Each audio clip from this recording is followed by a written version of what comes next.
கர்த்தருக்கு பிரியமானவர்களே, இன்றைக்கும் நான் வாசித்த ஒரு காரியத்தை உங்களோடு கூட பகிர்ந்து கொள்ள விரும்புகிறேன். 1 சாமுவேல் 4ஆம் அதிகாரம் 21ஆம் வசனம்.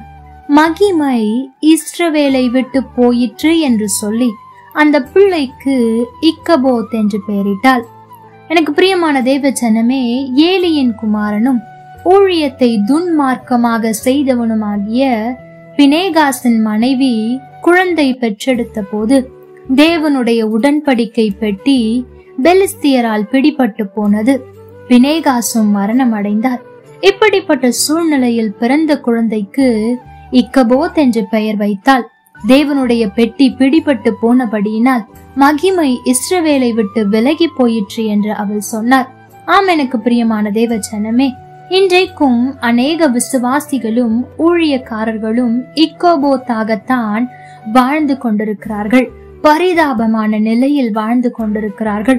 அழைப்பை மறந்து மகிமை தங்களை விட்டு விலகினதை உணராமல் வெளிப்பார்வைக்கு ஊழியக்காரர்களைப் போல நடித்து கொண்டிருக்கிறார்கள். பரலோகம் அவர்களுக்கு இக்கபோத் என்று பெயர் சூட்டுகிறது.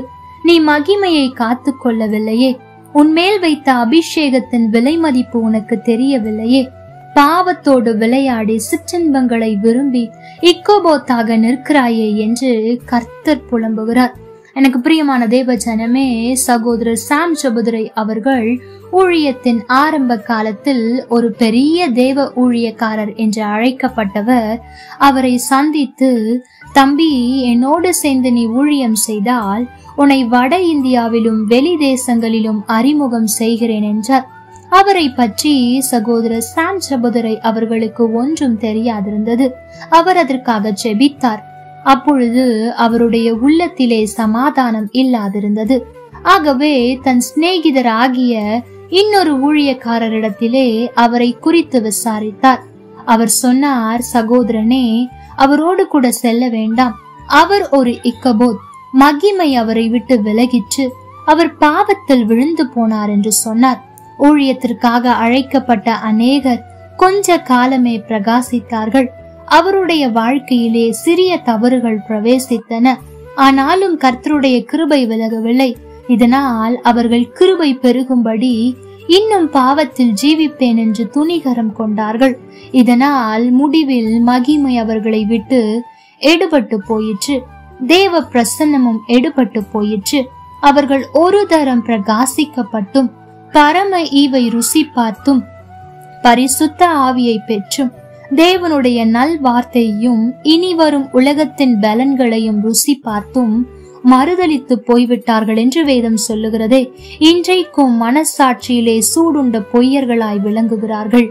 ஆம், எனக்கு பிரியமான தேவ ஜனமே, அப்படித்தான் சிம்சோன் பாவத்தோடு விளையாடி கொண்டே இருந்தார். வேசியின் பின்னால் நடந்து கொண்டே இருந்தார்.